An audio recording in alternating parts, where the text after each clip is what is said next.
It is Tuesday, January 20th, 2026, and before we call the meeting officially to order, I just wanted to take a moment to recognize and remember. Give me a second.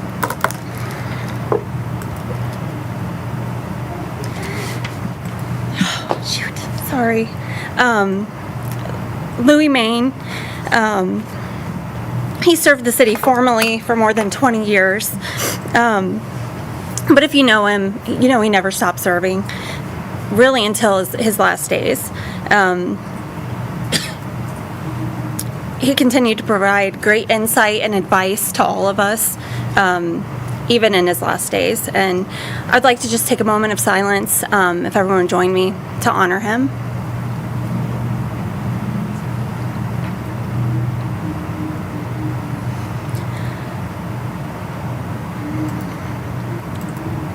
Thank you. And now we can call the meeting to order. Calling to order. Mayor Tiffany Hollis. Yes, here. Here. Don Barnard. Here. Matthew Huggins. Here. Kyle Cook. Here. Jeff Barr. Present. Nicole Shuck. Here. And tonight's invocation is going to be given by Ryan Green. All right.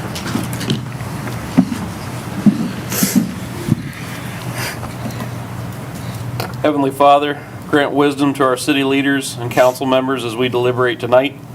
In honor of Martin Luther King Day yesterday, I want to ask you, use us, God. Show us how to take who we are, who we want to be, and what we can do, and use it for a purpose greater than ourselves. We pray tonight, not for lighter loads, but for stronger shoulders to handle the tasks headed our way. May our decisions be for the good of all in this city, guided by your truth and love. We ask that you watch over our first responders and our service team here who work hard in the city every day. May you continue to remind us that all we do here shall be in the greater service of our fellow man. In the name of the Father, the Son, and the Holy Spirit. Amen. And now we'll stay standing for the pledge. Pledge allegiance to the flag of the United States of America and to the republic for which it stands, one nation, under God, indivisible, with liberty and justice for all.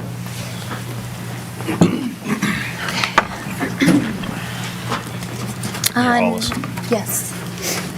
When you look at item 5 for the approval of the agenda, I would request that there be a modification made. If you so choose, I would like to add under item 15 an additional executive session that would be set aside for the consideration of the compensation of a public employee.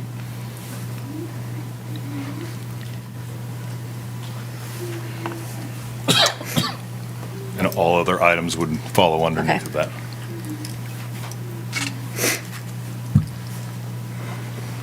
Is everyone on council okay with that, adding that?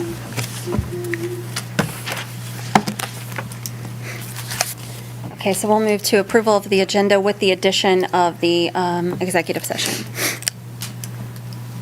It is the will of council. We need a motion for that, right? You don't have to waive the 24-hour rule for executive session? No, not for that. I'll motion to approve.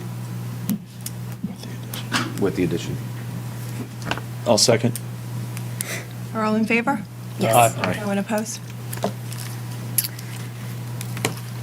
Donnie, you go for it. Oh, Ryan, you want to do the flag?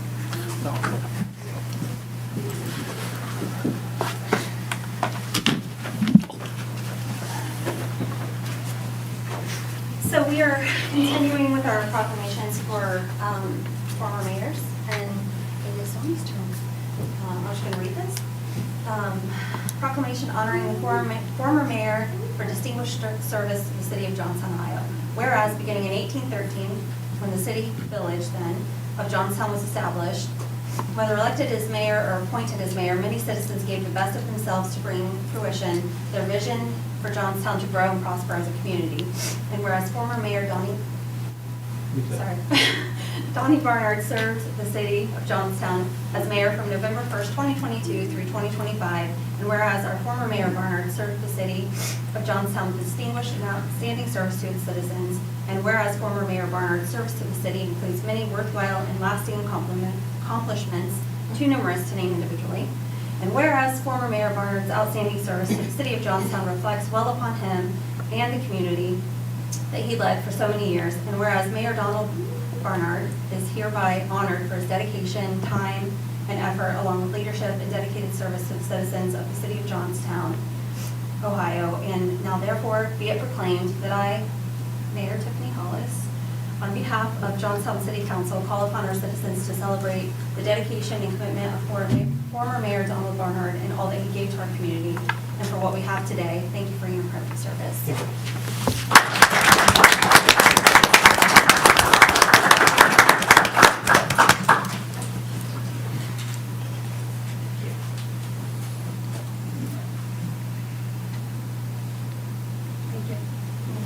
Yeah.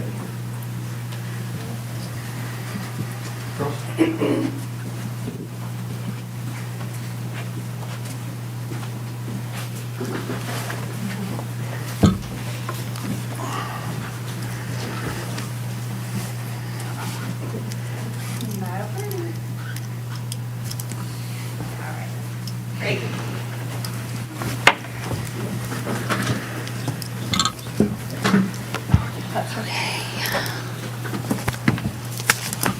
You're up. You're up. Next, we're going to have Chief Smart presenting Police Officer of the Year.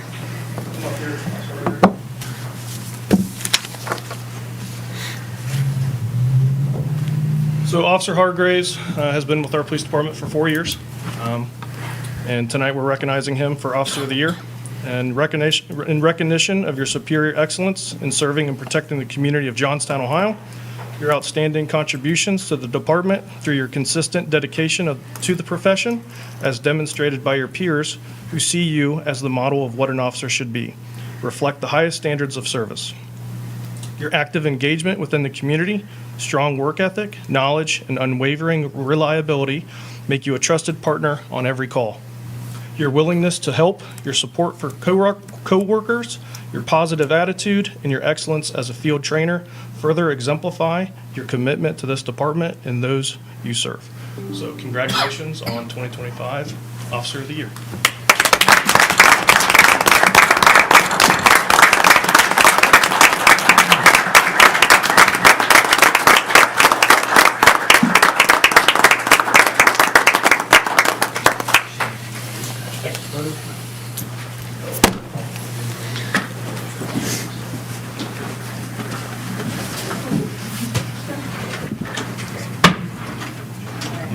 Anyone, do you?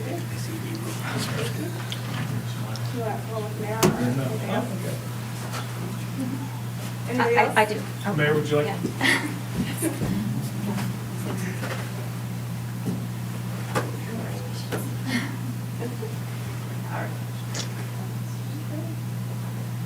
All right. Got it. Anybody else? Family?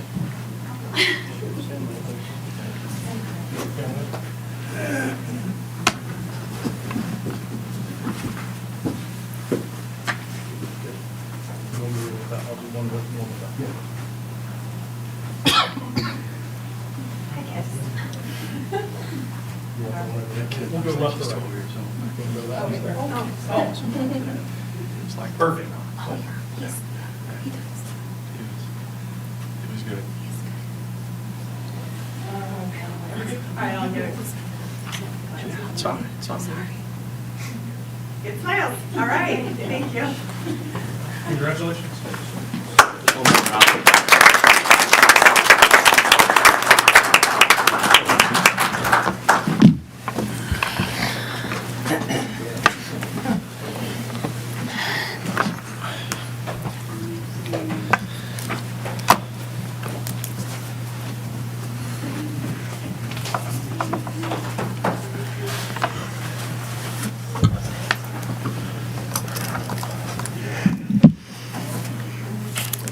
Okay, next we have another presentation for the annual State of the Schools. Dr. Wagner, would like to do that. Thank you. I brought some paper copies also, so I thought it'd be easier. Sometimes it's not easy to see the screen, so is it okay if I hand them out? Yeah. I mean, that's fine. Sean again. Should be enough for everyone. Yeah. Thank you. Sure. Thank you. Would have been an unfair Yeah. advantage.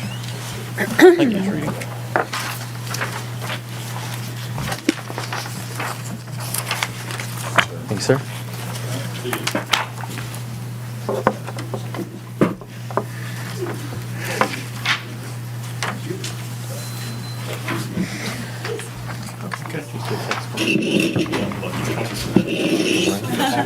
No.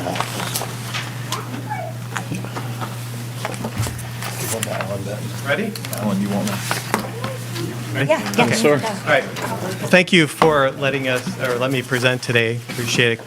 I thank Mayor Hollison. She said absolutely, and it's been our tradition to go through. So I have, it looks like a lot of slides, but I'll go through them quickly. Some things you're probably aware of, some things I think it'd be good to level set. And then at the end, if you have any questions, happy to answer those. So this isn't very text heavy in this presentation. There's a lot of pictorials there, but so first, we'll start off with our primary focus, which is teaching and learning, and we always celebrate our students. There's so much to celebrate. Last year, the graduating class earned almost $2.4 million in scholarships, and I think that's exceptional. You know, for a relatively small school district like ours, to earn that, for our students to earn that much money, I think that's tremendous. So it's something we celebrate. One of the things that we've been focused on, especially post-COVID, is there's been a lot of learning loss. I think we're all aware of that. So we've been much more formal and intentional in our work with students. And one of the things that we've done is a curriculum adoption cycle. And I have it listed there. You can see we started with math in the 23-24 school year. And it's not just looking at our materials, but it's how we're teaching, what are core materials, what are supplementary materials.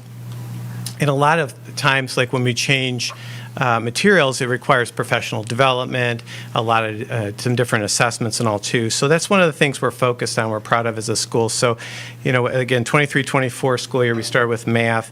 In 24-25, we were focused on science, but then the state came in. You may have heard of the science of reading came about. So we had to do a little bit of elementary work there in English language arts. We continued English language arts this year. And then next year, we're getting ready for social studies implementation, and that's in grades 4 through 12. We don't really do much in grades K through 3 because it's embedded in the reading, so you don't really have to have dedicated work there. And then we'll get to our electives in school year 27-28, so music, art, PE, and then we'll restart the process again. But this is going to be something as part of our continuous improvement as a school district. And again, we're proud of this. And this last report card, we saw tremendous gains in the areas of math, in the area of math specifically. So a lot more to come there.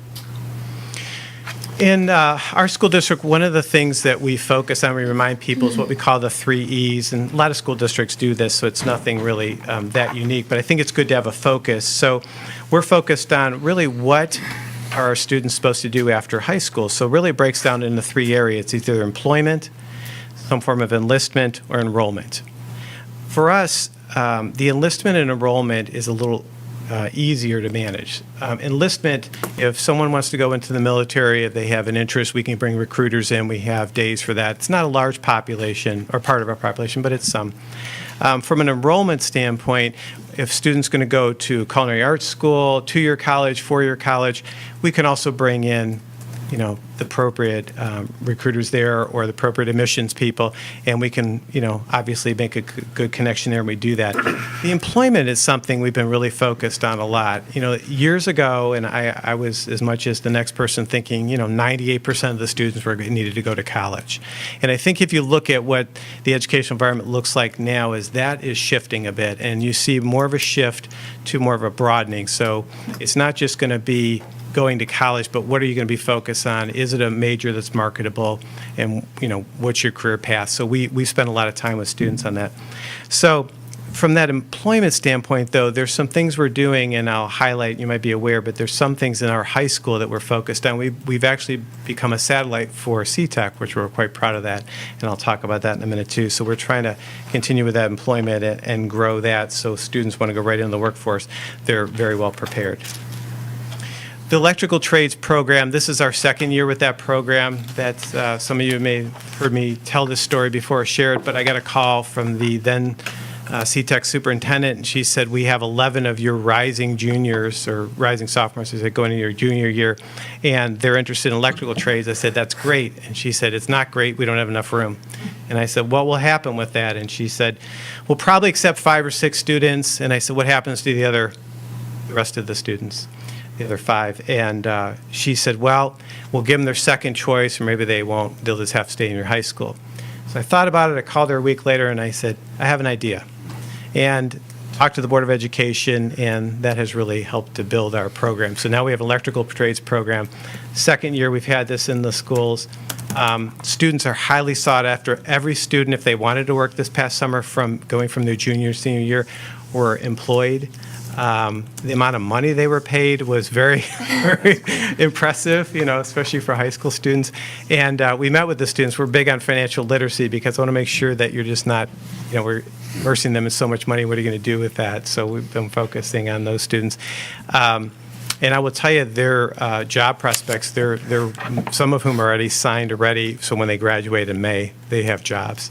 And one of the things about the electrical trades that we're really proud of is if you're successful for your 2 years in our high school, that cuts a year off of your apprenticeship, which cuts a year off to your journeyman if you progress the way you're supposed to through the system. And we monetize that at one point. We worked, and it's probably a savings or an enhancement to the students of about $38,000 because they would get there a year earlier. That's a big picture look, but it's an approximation. So very proud of that. We're also in our second year of multi-skilled technicians program. That is more of an engineering robotics type program. We continue to refine that. We're looking with employers to kind of reverse engineer, if you will, what type of employees do you need? What can we do to be good stewards and help you with getting that workforce? So obviously things have slowed down in the area, so some of these conversations have slowed as well too, but we'll continue our efforts there and continue to work with employers.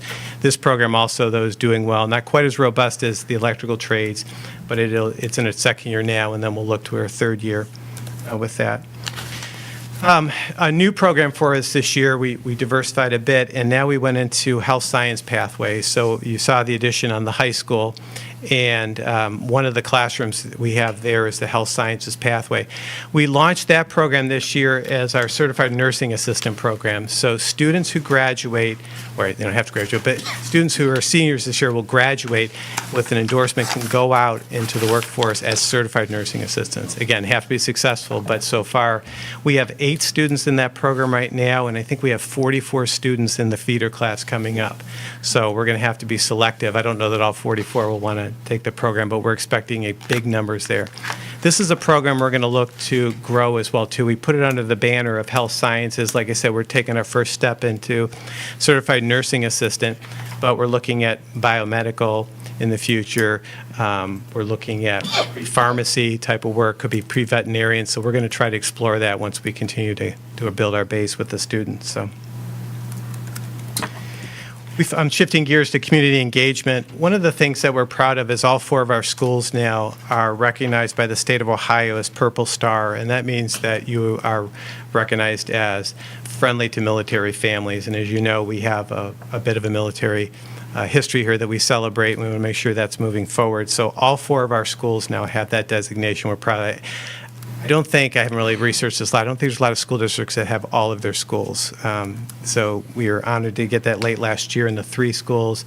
And then the elementary we had the year before. So along with that, we have always had a long history of a Veterans Day. Some of these programs we've brought back even stronger post-COVID because some things got a little shelved and all. But Veterans Day has had a long and storied past here because we do respect our veterans. So we've continued to celebrate them and have a day for that. Another program that we've brought back strongly our Grandparents' Day. That was something that got shelved during COVID a little bit as well, too.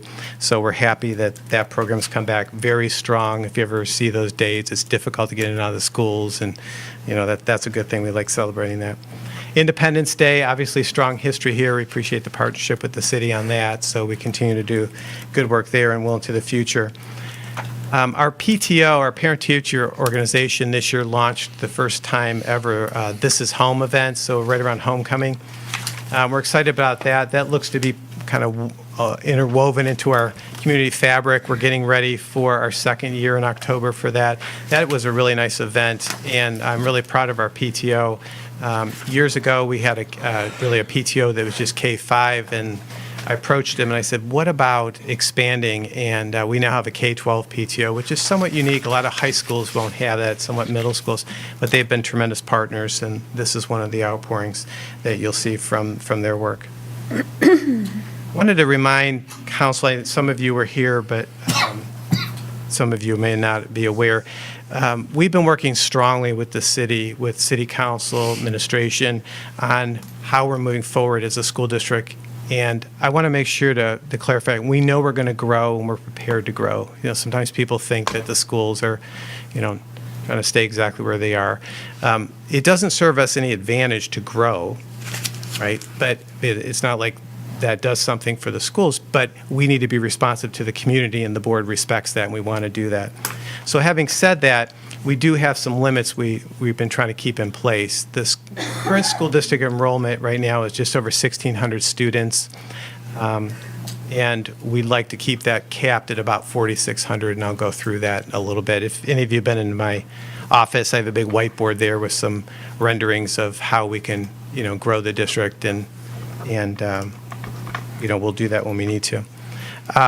Part of the work that we've done with the council, though, I want to remind everyone, in December 2000, it should be 23, it says 3 there, 2023, we're very proud that we entered into a compensation agreement with the city of Johnstown, and that is something that the council administration, you have now, so when economic development projects present, you have the commitment of the school district.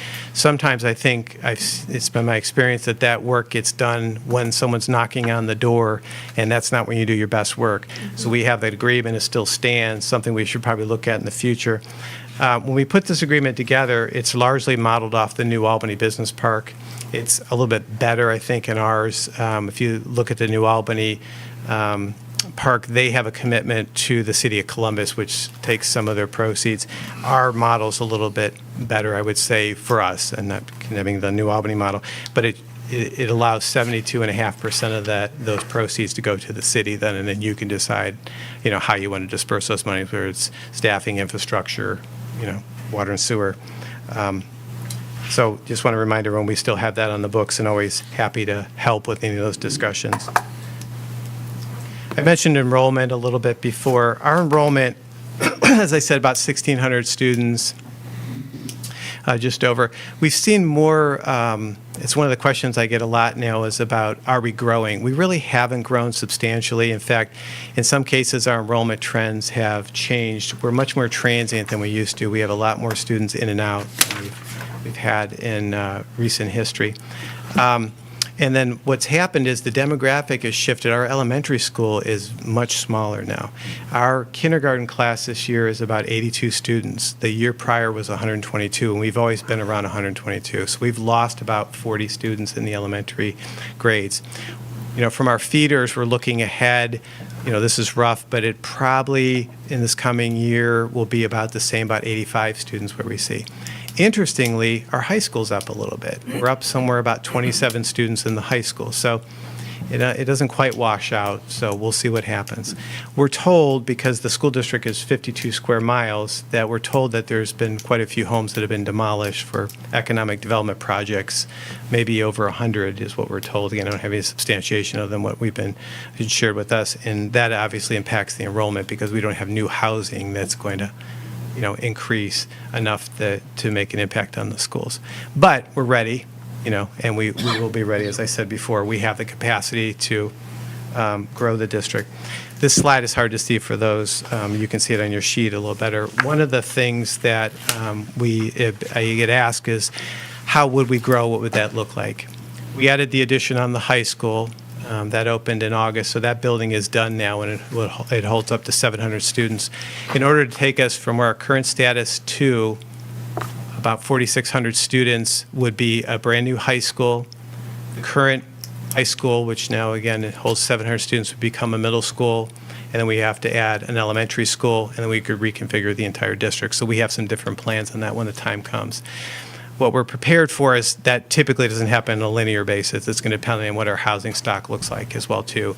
If it's more expensive housing stock, sometimes it'll load toward the middle school, high school, because it'll be second homes for families. If it's, maybe a more affordable housing stock, you might pull students all the way through 13 grade levels. So again, we're here to be responsive to that. So I didn't put a lot of time in this, but I know some of you have seen my whiteboard and some of the work we're doing. Most important thing is we're prepared. We can parse the plan if we need to. We can implement it in whole. And I don't know when it's going to happen as much as you don't. That's the number one question I get is, when are we going to do this? We're prepared and we're ready, and that's all we can do right now. Construction projects, though, there are some enhancements and some things that we're doing in the school district I thought it'd be good to highlight. We've been through planning and zoning on some of this and design review. I mentioned the high school addition. That one was kind of easy because it was extending on the previous building, and the building was constructed for that purpose. What you're looking at here is what we call the West Campus, and it's back here in baseball and softball. You can see the bottom end of the stadium there, and we have a shed there right now for primarily for band boosters and all. This will put actually a physical building there that will have restrooms, will have gates to control. It'll really enhance that quite a bit. It also has the ability, if you look on that sheet there, it's like a brown walkway and then goes to black, you say asphalt. That'll go all the way to softball. So now softball can come up and have concessions. They can use the restrooms. We don't have to have portable toilets anymore or anything like that. It also will allow, and I'll show you some more up-close pictures of the building. It will allow us that if we have a larger event like a Battle of the Bands at the stadium, you can open up much more restrooms on that side too, because right now if you're on that side of the stadium, you have to walk all the way over to the home side to go to the restroom, and you really have more meaningful concessions.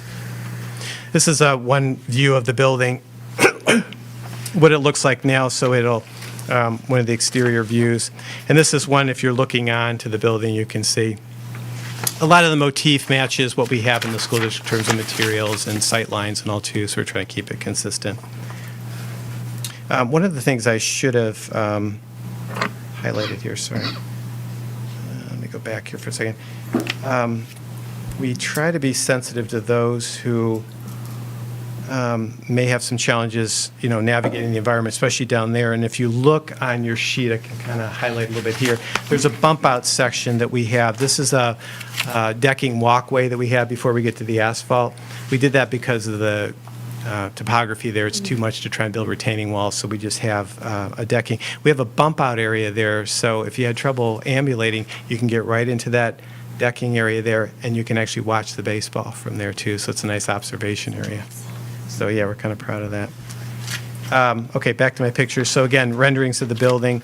The next slide that you see is we've already made some improvements. We have already done the infill drainage on the baseball. That really was sorely needed. When we got in there and dug it up, we could see the collapsed pipes. It was worse than we thought.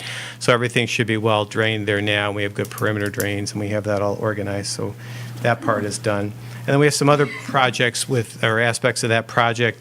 The visitor dugout is in a poor state of repair, so we're looking to repair, to upgrade that, and we'll replace it. The whole backstop is being moved back a little bit, give us more room. You can see there's netting there. There's a small knee wall or brick wall there. It really will make it much more functional and usable. We actually have an alternate in there to possibly replace the home dugout. We're looking at our monies, and we're not sure if we're going to afford that or we're going to be able to just refurbish it. It's kind of one of those things that can go either way, but we'll see how all the bidding comes through. But that is in process as well, too. North Campus is something that we're also excited about. So you can see there's a topical view there of the site.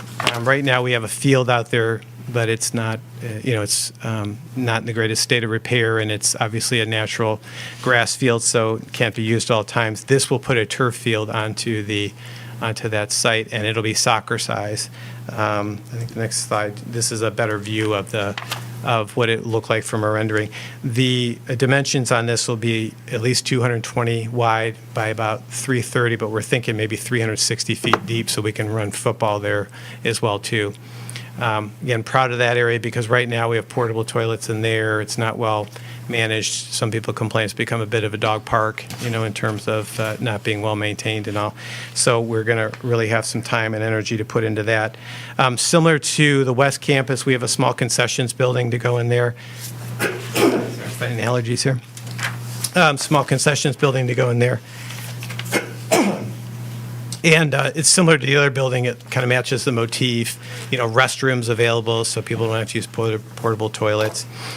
There isn't lighting for night games there. That's something we'll look at for the future. It's very expensive, but we're going to have it all stubbed for electrical so that, if we get a partner in that, we can look at that in the future. So this is one rendering of that building. Go to the Cook family. And you can see the other side of it. We have a small stadium there, if you will, and bleachers. This can all be expanded if needed to be as well too. But again, it'll really bring it up into 2026 here. In the back of this building, another part of our project, you have in the back there, we've been doing some work to improve. Your roof is all watertight now throughout the building, so we got that taken care of. And then the baseball and softball area, that'll be a hitting area. That's that long rectangular room. That's in a good state of repair. Jack, I don't even know if you'd recognize it now. We actually got in there and took care of that flooring for you. You have been back there? Yeah. The flooring we took care of. We dug that out and pinned it and got a new patch in there on the floor. And yeah, it's coming together. That heavy drywall's in there. It's all been painted appropriately so that we have contrast for the baseball and softball when they're hitting. We'll have a batting cage in there. Upgraded the restrooms. If you haven't seen, we have an ADA accessible restroom. We cut the floor. Everything's cleaned up there. And on the other side, we have the wrestling room. That'll be wrestling and cheerleading, I should say. So we're proud of that space, too. That's in good shape there. We had to take out the garage door and put a man door in there now, so we have a double 36-inch doors, 72-inch total doors in there, but we have that all set up and getting the heating and cooling, and should have that ready. We've had to order things like even lights had to be ordered, but no later than the end of this month. We should be ready to open, maybe a little sooner. We'll have to see when our occupancy permit comes in. Multi-purpose building goes right out here, just under about 11,000 square feet. There's a rendering of that. We're working through the final stages on whether we put cupolas on the building or not, but that's an idea what that looks like. And in essence, that'll give us more facility space, not only for GM, but for professional development, if community members need to use that. So that'll be a nice space for us, too, that the community will enjoy. And that's it. I went through that quick, so if you have questions or anything I can answer for you. I have one, Dr. Wagner. Okay. When you talk about teaching and learning focus and some of your 6-year program here, are AP classes part of that discussion? Do you see that coming about, or if you're able to or want to? So the question is about advanced placement courses. So that's interesting. I'm going to give you a perspective. It's not one that everyone would agree with, but I'll give you a perspective.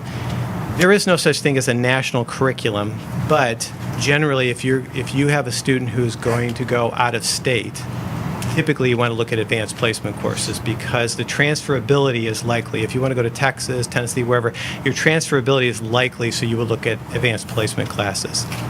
There's another set of classes called College Credit Plus. Right. Typically, that's more in-state.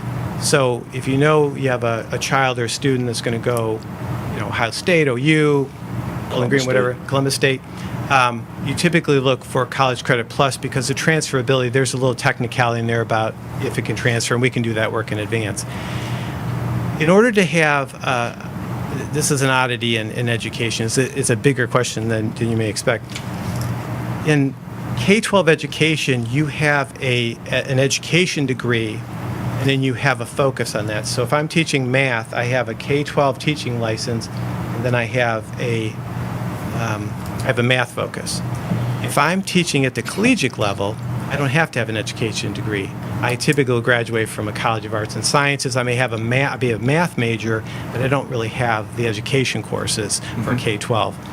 So I tell you that because if we teach advanced placement at our high school, then we have to have a teacher who meets the K-12 standards, but then we have to get them to the collegiate level standards too. And it's typically somewhere about 18 additional hours, semester hours to get there. We don't do as much AP in our school as we used to because we're small and we don't really have that many students who want to take, like if you had advanced quantitative statistics or something and you had a group of students who wanted to come every year, we could obviously put behind that the supports we need. A lot of what we do now is we have partnerships. So we have some online programs, we have some other ways to get AP. But to me or to us, it's more about having that discussion about where does the student want to go post high school if they're going to college. Thanks for sharing. Yeah. Sorry, I know that's a long answer, but No, it's a great answer. it's a complicated area that we have to look at. There's a whole other area. Sometimes you hear A, B, and we don't have an AB program either because we're small enough. So typically you'll have like AP or AB. Yeah, thanks for sharing. Sure. What will the multi-purpose building next to us be used for? It's primarily, I would think about it more for gym, like auxiliary gym, but it's not exclusively for that. One of the things that, we could use it for professional development, like I said. Police officers want to use it. We want to use it for our own professional development. Band could use it, rainy days, they want to come in. But primarily it'll afford some gym space. It's modeled off of the current middle school gyms. It's very similar to that size in terms of bleacher space and the how it'll feel in the environment. With our youth leagues, our school district growing programs, we don't have enough space, as we all know that, as we all know. So this is a way to help with that.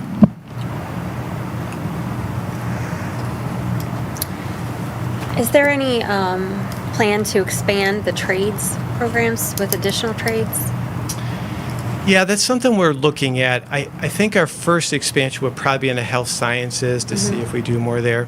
If you get into other areas, like welding's a big one, for example. And if you look at the now middle school, there's an old welding lab on the back of that. That's something we could look at. It's a big endeavor, and part of it we look at with CTEC is who's going to make that investment. When we put the electrical trades in, the building, again, was well-designed. That predates me. Well-designed. We were able to take out a wall. There was a header in there already, so we didn't have to worry about load-bearing aspects, and we were able to make that work. And CTEC primarily paid for a lot of the reconstruction of that, and helped somewhat with the staff. If we get into other programs, we'll look and see if there's a need. I think a lot of it has to be these conversations and is there a need in the area? Like I said, welding's a big one. Cosmetology is still a big area. I mean, you can put up cosmetology and you could probably fill that. Not a problem. Yeah. Other things, auto mechanics, that's changed a lot than it used to. I think auto body, repair is probably something there's still a strong need. Auto mechanics, that, we all know it's almost like we're driving computers on wheels anymore. I'm fairly handy, and I open the hood of a new car, and I'm like, it's More like engineering. Yeah. I'm like, how did they get that in there with a transverse mount engine? It's all tight. But so we'll look at that. Really, when we opened this up, the 3 classes, we told CTEC, we offered to them that we would serve the western side of Licking County. So we are open to Northridge, Licking Heights, and Southwest Licking schools. So if it's easier for them to come here, we will do that. Do they open enroll when they do that, or are they still a part of their home school? Yeah, you guys ask good questions. So it depends on how you want to structure that. If it's not an open enrollment, if they're here just for their core classes and they go back, it would be an open enrollment if they were going to get all of their core classes here and actually graduate from us. It kind of goes either way. But they can still come even if they did just for this, the trade. Well, part. we had to pick, and right now we're just offering the core classes in the career tech areas, and then they go back to their primarily in when you're in a career tech field, you're going to have to look at English language arts, some math, and maybe a science or government, social studies government type in your classes in your senior year. So they'll go back to their home schools for that right now, but we have the capacity to look at some of this. So those students, are they included in the number, the enrollment numbers? Or Only, they're not? only our students are. Just internally? Yeah, so we have, off the top of my head, but I think we have about 26 students right now who are CTEC students technically, but they're in our building. Gotcha. Last year, when we started electrical trades, we had 11 Johnstown, and we had 3 other students from other districts. We had 2 from, I think, Northridge and 1 from Licking Heights. So that's hard for them. Yeah. You know, I will tell you, our students, the career tech students, love it because they're part of the day-to-day. They're part of the career tech. I think it's amazing. I think Yeah. it's fantastic. It's really been a good partnership. Part of our challenge is size. You know, if we were Yeah. bigger, you know, with scale, you can, you know, we can replicate a little easier with scale. So we'll get there at some point. But I think the important we get the underpinnings for it.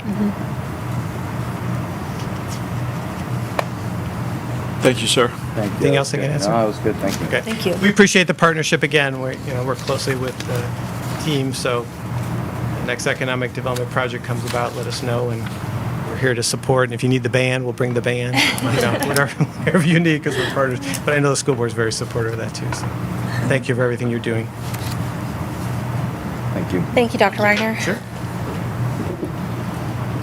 Next on the agenda, we have citizen comments on matters not on the agenda. Did you have any slips, Teresa? Yes. I have 2 speakers. The first is Jeff Sabo.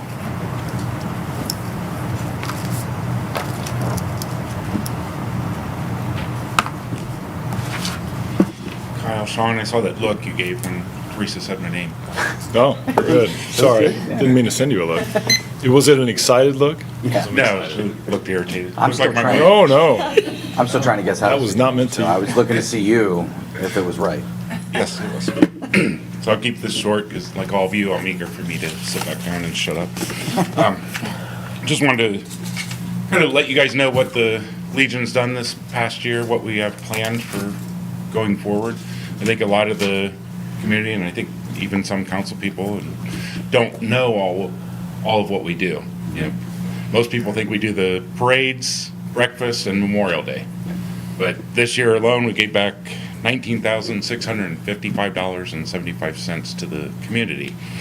That doesn't include, like, Little Miss Johnstown. Jake will raise money for that, and it's specifically for that. So we didn't count that in these numbers, or like the fireworks. The fireworks team raised a lot of money, but it was coming to us, but it was exclusively for use with the fireworks. If we throw all that in, we're well over $30,000. Some things we use it for: Boys and Girls State. This year we're sending 11 boys and 2 girls, all from Johnstown. Northridge didn't send anybody over this year, but they go to Boys State, which is an amazing program.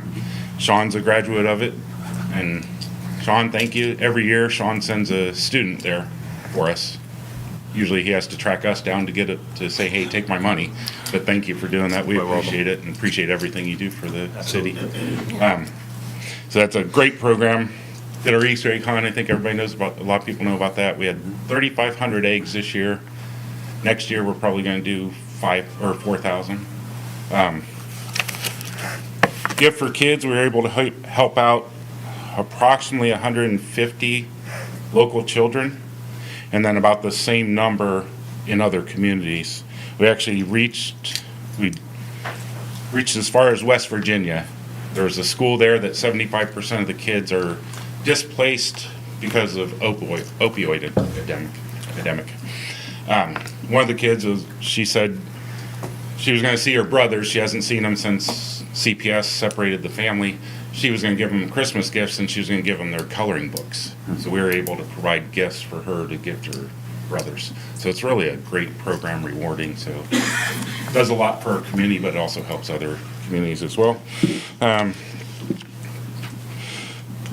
Your Memorial Day ceremonies, most people know we do that.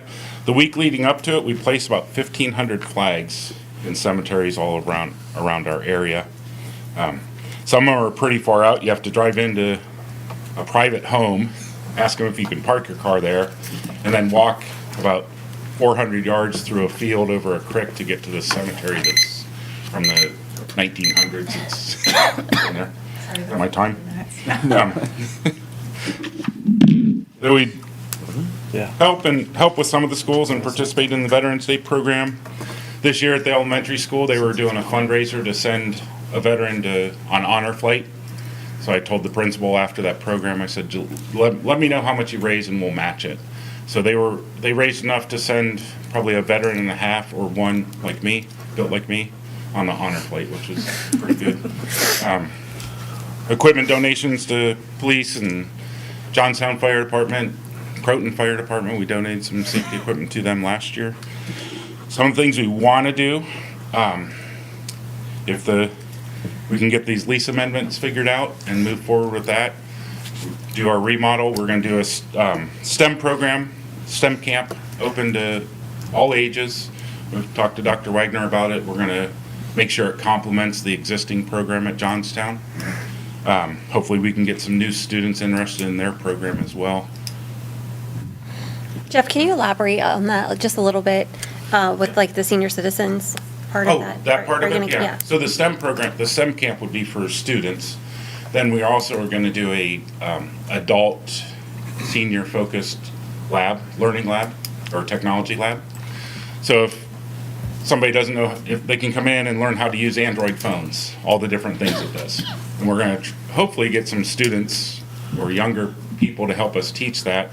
So I think I gave you the example, Tiffany. I can do something on my iPhone. It'll take me 2 minutes. I can hand it to my daughter and it's 30 seconds. So we're going to try and get some younger kids to help with that. Also help them with computers, Facebook Messenger, FaceTime, stuff like that.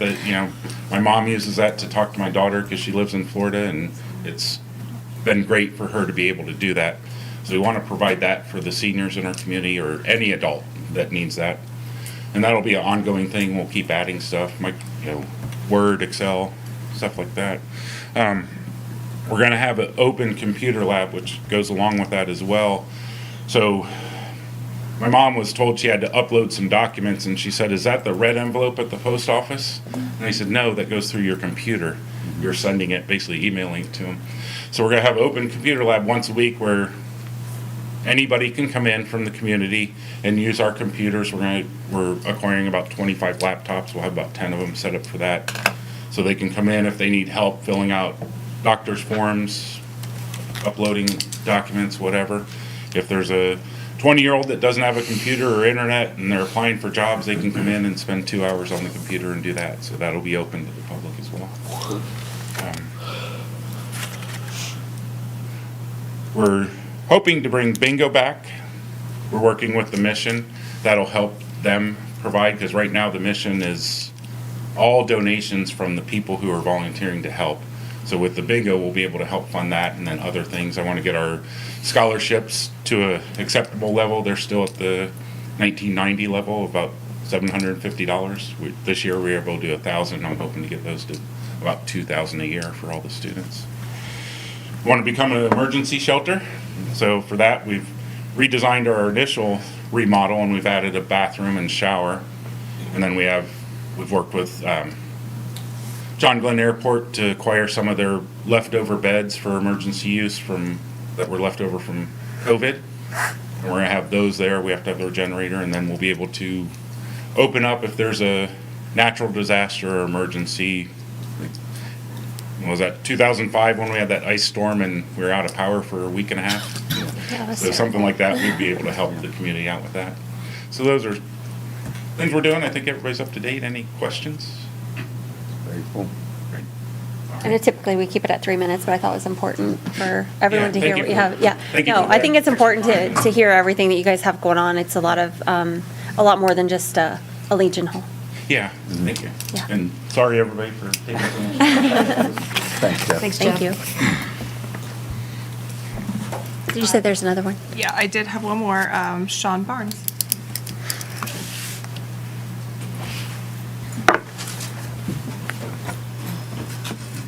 Good evening, everyone. Thank you for the opportunity to share my thoughts with you tonight. For those of you I know, it's good to see you again. For those of you I haven't met yet, I look forward to potential for collaboration in the future.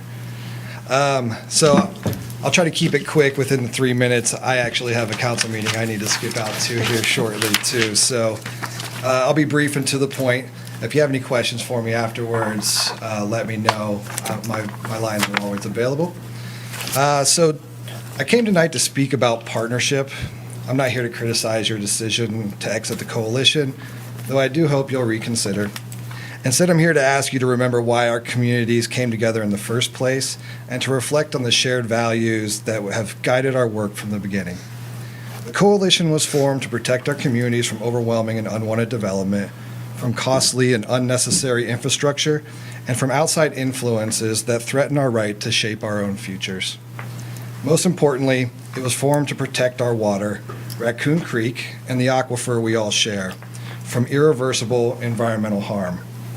Our water is not a commodity, it's a vital resource, and protecting it is essential to the long-term sustainability of each of our communities. From the start, we understood something simple: we are stronger together. And as we near the finish line of this work, I'm asking you to consider an alternative form of partnership, one that allows us to complete what we started without financial obligation or formal agreements. Partnership has many forms. Here's what I'm asking you to consider. First, continue partnering with us on current and future projects. The water interconnect between Johnstown and Alexandria is critical for regional efficiency and resilience. It gives Johnstown an emergency water connection during severe weather or power outages, and it helps all of us maintain a strong local alternative to outside service providers while continuing to protect Raccoon Creek. Second, remain involved in the facility master plan, even if only in name. Alexandria and Granville are committed to finishing the work we started, so the plan can be recognized through the Ohio EPA's 208 review. Johnstown's capacities are a crucial component of a robust regional solution for wastewater services. For Alexandria, this is about autonomy, about retaining the ability to decide what our future looks like. If we walk away now, we risk handing the future over entirely to outside entities that have shown little willingness to work with us.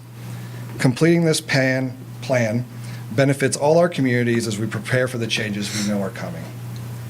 Third, and most importantly, I ask that you continue supporting our appeals of the 2 NPDES permits currently before ERAC. This isn't a political tactic. These facilities are seeking permission to discharge over 10 million gallons a day of wastewater into our watershed, with unknown pollutants the EPA does not fully monitor. The discharge point for the proposed Moots Run facility would merge into Raccoon Creek less than a mile from my home, through a tributary that's dry much of the year. I wouldn't want that for your community, and I don't want it for mine. Individually, our communities are vulnerable. Together, we can demand accountability and protect the water that connects us all. I'm not here asking for financial support for the facility plan. I'm asking for your support as neighbors, for your name, your partnership, and your willingness to finish what we started together. Johnstown's future is bright, and with your continued support, Alexandria can have the same opportunity. Because partnership, in whatever form it takes, strengthens all of us, and our water binds us together. Thank you for your opportunity to speak in front of you guys. Thank you. I look forward to hearing from you guys in the future. Thank you, Sean. Have a good night. You too. You too, thank you. Thanks, Sean.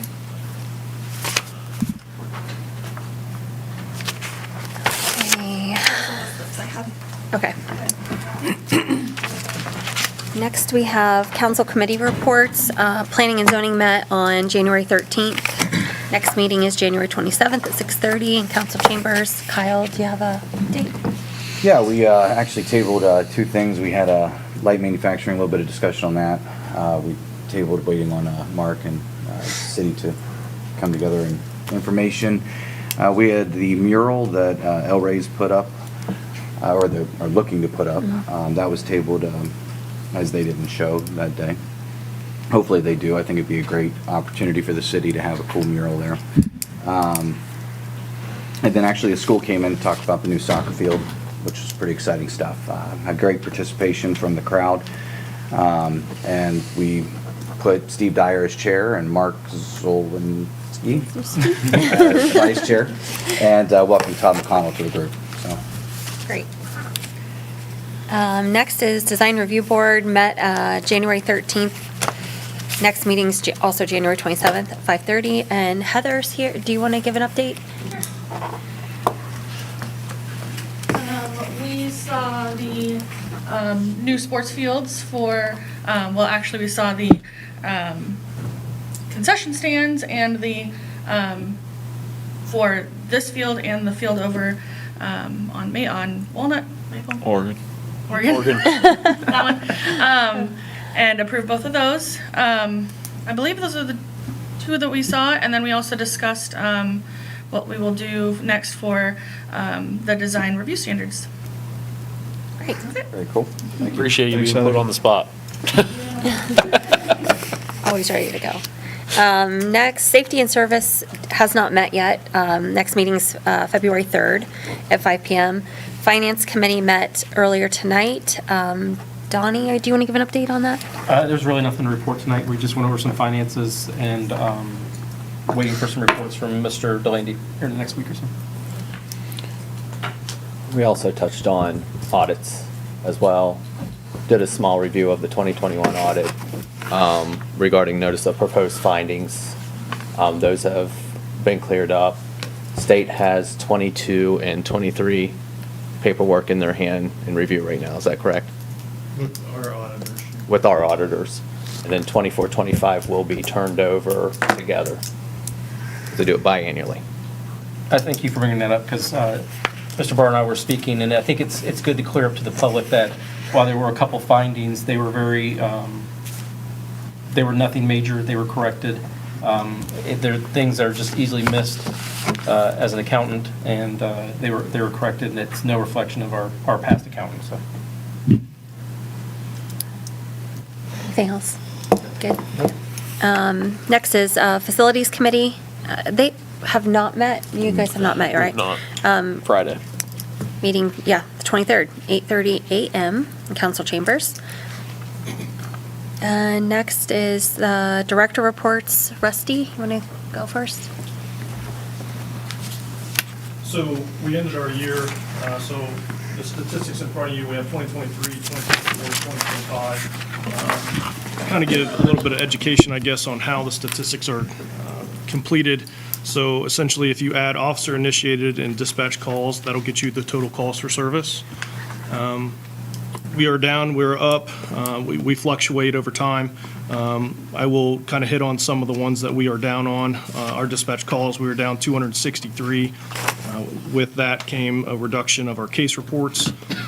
We also had, surprisingly so, we had less traffic crashes. Traffic crashes and crash reports, they might seem like they're the same thing, but our traffic crashes are essentially the total crashes that we receive in the year, and then the crash reports are the actual ones that we report. So if you get involved into an accident and you just want to exchange information, sometimes you can do that, sometimes you don't. Sometimes both parties want to do that. They don't want any involvement with law enforcement. So that's where that number is where it differs. Our thefts are down, our domestic violences are down, our vandalism as well, and 911 hangups, it's surprisingly down. It's down 36. I estimate that we'll have an annual report to the council probably, based on our workload, I'm looking probably somewhere around April or May. And as far as things that are up, traffic citations, we had 56 more traffic stops, or I'm sorry, traffic citations this year.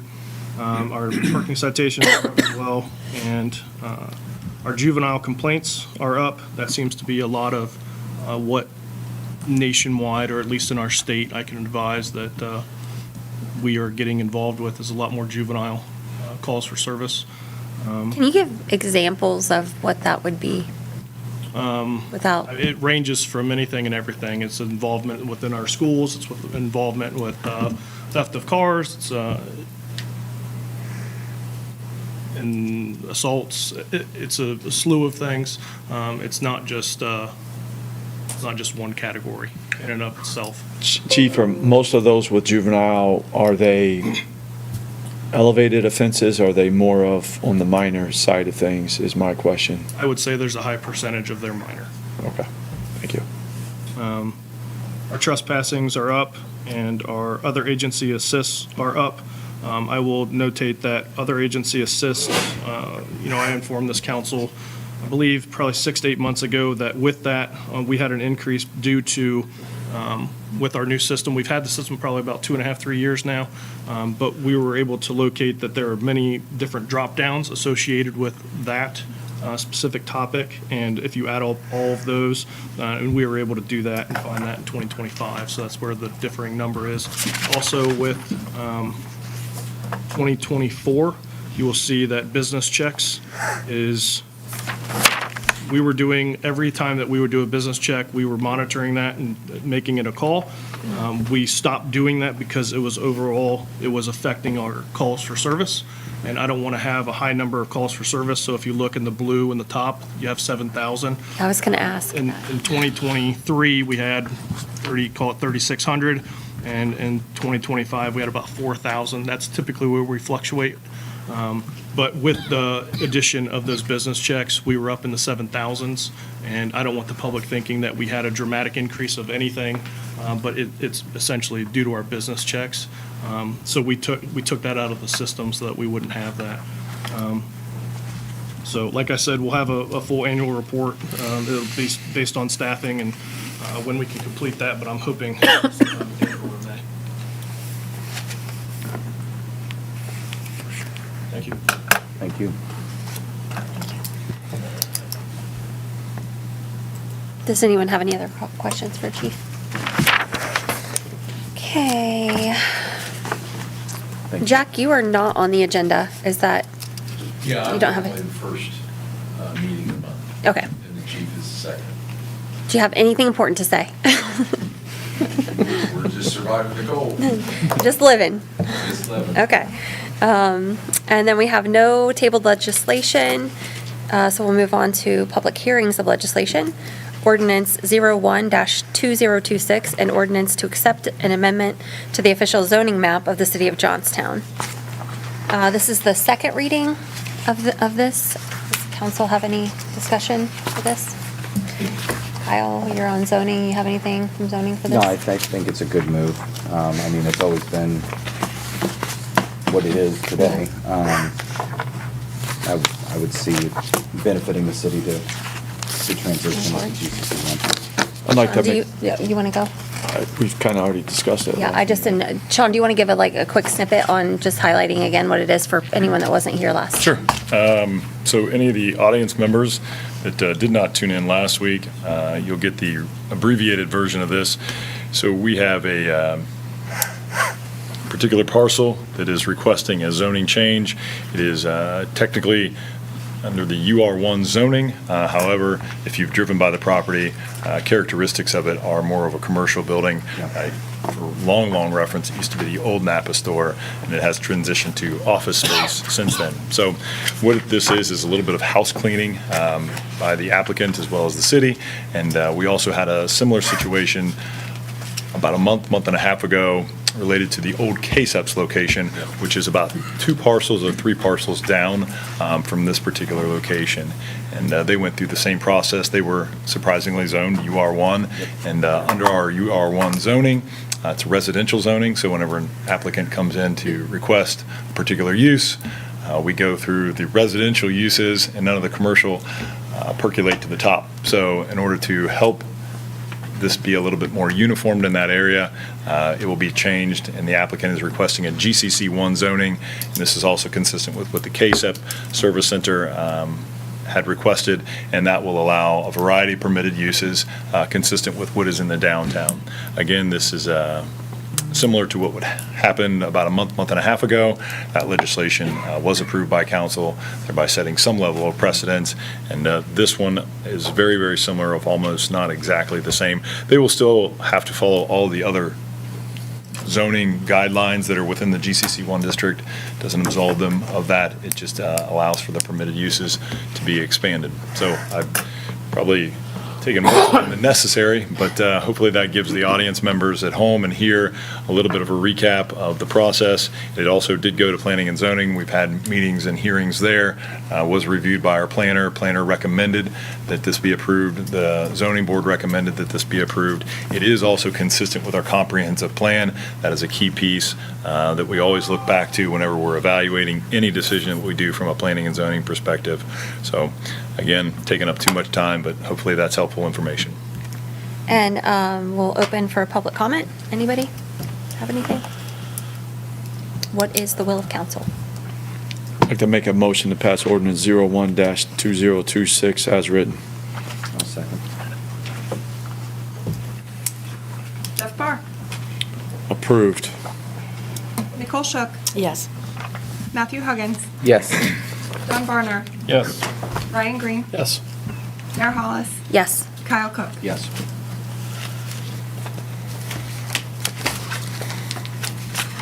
And next we have Resolution 2026-09, a resolution appointing a member to the Charter Review Commission. And I believe that is Cheryl Robertson. Does council have any comment? Good. Yep. The only thing I want to say is about the process in general. We have about a dozen seats that we have appointed here in the last 2 meetings. Sadly, we have only had just enough people show up to appoint to those seats. We haven't been able to interview. We haven't been able to weigh anybody against each other. Some are returning. Some are people that we know that have served on previous boards, luckily. But I hope in the new year we can do a better job of recruiting and retaining individuals and being able to weigh some against each other to see who's the best fit for each position. Do you need a motion to pass the resolution? Yes. I'll make the motion to pass resolution 2026-09, appointing Cheryl Robinson to the Charter Review Commission. I'll second. Did you want to open this up for any public comments? We can. Anyone have any public comment?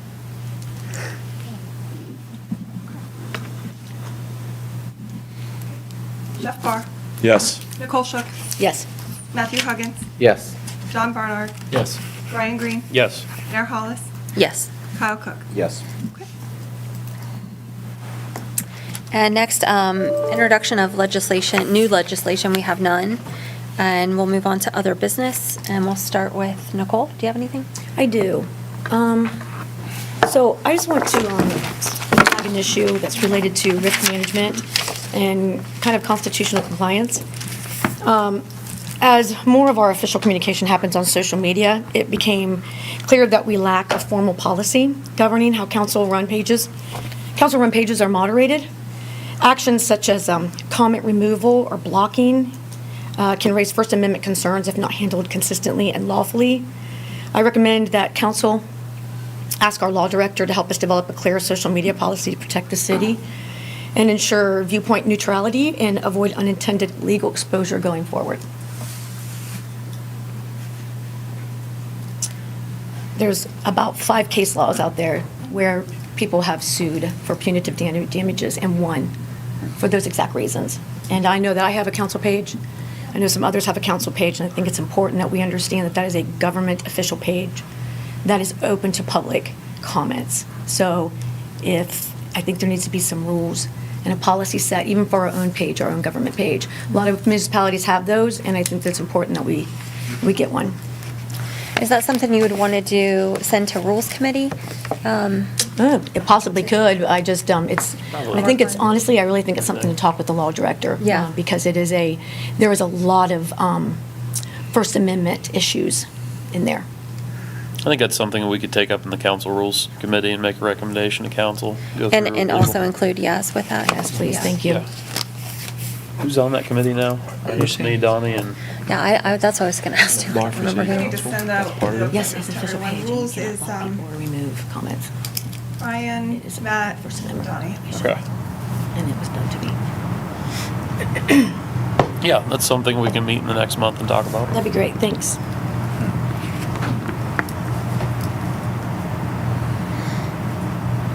Did you have anything else, Nicole? No, thank you. Jeff? wanted to take a moment to thank Officer Meade. I think he's somewhat new to the force. Yeah, started in June, like November 1st. Started in June. It was a personal matter for myself, and he responded to the call. And Chief, I just wanted to acknowledge his professionalism in the service that he provided to me and my family during that very difficult time. So good hire. Thank you, Officer Meade, and glad he's on the force serving the community. And also very complex. Yeah, it was very complex, and being a young officer, he provided a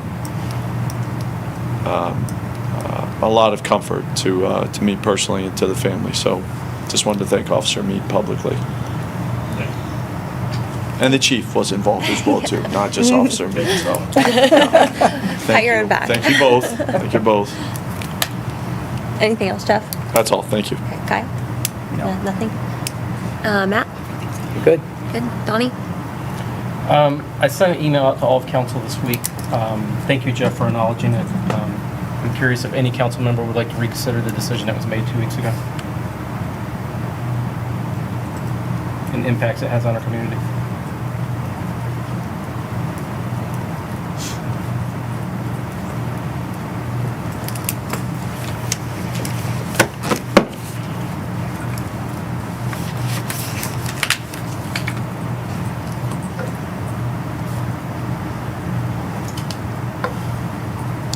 That's something we can do at any time, No, it has to be done at this meeting. but at a council meeting. It has to be at the first It meeting. has to be following. within the next council meeting. I see. I did not realize that. Does anyone have anything? Yeah, I'd like to see a risk assessment done. I think it's fair to the public that we talk about the pros and the cons of leaving, the pros and the cons of staying. I, for one, would have loved to talk to the engineering. I would have loved to talk to the attorney, and I would have loved to talk to our regional partners. I commend Sean Barnes for coming in and doing what he did. You could see by his speech that I think that decision put Alexandria in a really bad position. Not to mention, I think it put Johnstown in a bad position as well. Again, if after the risk assessment that we come to the conclusion that we leave, then we leave. But I just don't think that we can leave something unfinished without a risk assessment. I've never heard that. I'm sorry.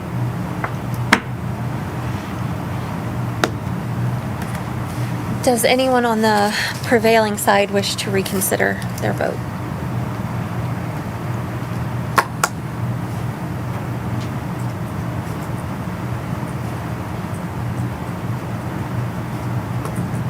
Anyone? Donnie? Do you have anything else you want to say further?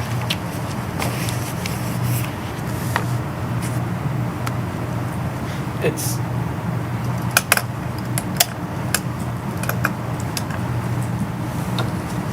I'll be honest, I'm frustrated. I'm frustrated that our legal team, now for me, you, Tiffany, Ryan, Jeff, we've all been part of this. But for the new members, didn't get a chance to speak to our legal team, our engineering, our partners, like Alexander and Granville, and find out how it impacts them. And to hear tonight that there's no economic cost to us. There's been a lot of misinformation put out there that this has cost taxpayer money. As those who come to the Finance Committee know, this came out of enterprise funds, not the general fund, which is tax funds. It bothers me that council members met with the side that wants to dismantle JAG, but have not listened to our side. So it's frustrating to see that happen. I think if we all have to report back to constituents. I know constituents don't want their tax dollars wasted. I don't want my tax dollars wasted. But we've spent up to $500,000 at this point, and we're walking away from finalizing our facilities plan when it was very limited amount to finish that. And I don't see why we wouldn't want to finish that and have that for the future, for any future use. That's it. Does anyone have any other comment regarding that matter? Ryan? You have anything for other business, Ryan? Nothing on this side. Yeah, I don't either. So we are going to move to the added executive session is. Others have other business. Did we go down the line? Yeah. Oh, I'm sorry. Got it I right. thought you excluded somebody. Yeah. My apology. I did not write it down exactly how I need to say it, so. I can help out. Okay. So the added executive session, and Teresa, if I misalign this or misspeak this one, please fill in the blanks because it's important that we get these correct. But an executive session to consider the compensation of a public employee is what we would be going into the first executive session for. And in that executive session, I would ask for myself and Dave Delandy, Finance Director, to be a part of that conversation. And then after that, we could come out of executive session, and then you would need to enter into the second executive session to consider the employment of a public employee. And then after that, come out and do adjournment or however you so choose.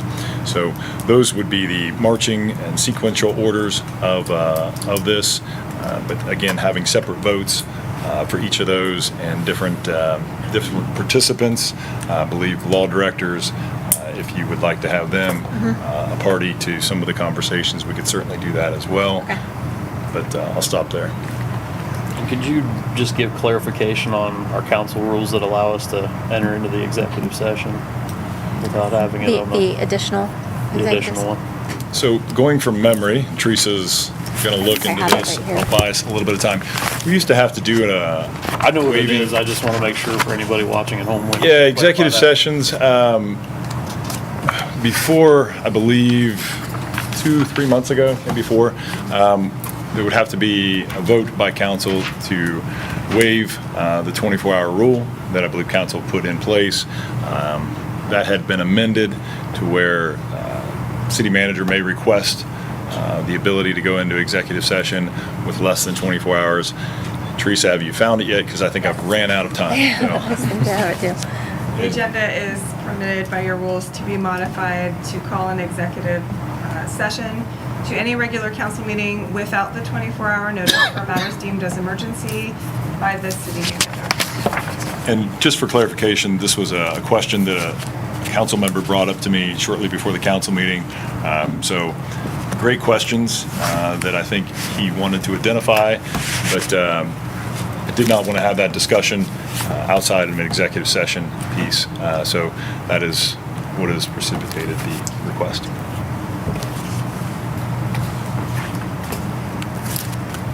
Okay, so we need a motion to move into executive session. Consider compensation of a public employee to include all of council, our city manager, and our finance director. I'll make a motion to go into that executive session. I'll second. Jeff Farr, Yes. Nicole Shook, Yes. Matthew Huggins, Yes. Don Barnard, Yes. Brian Green, Yes. Mayor Hollis, Yes. Al Cook. Yes.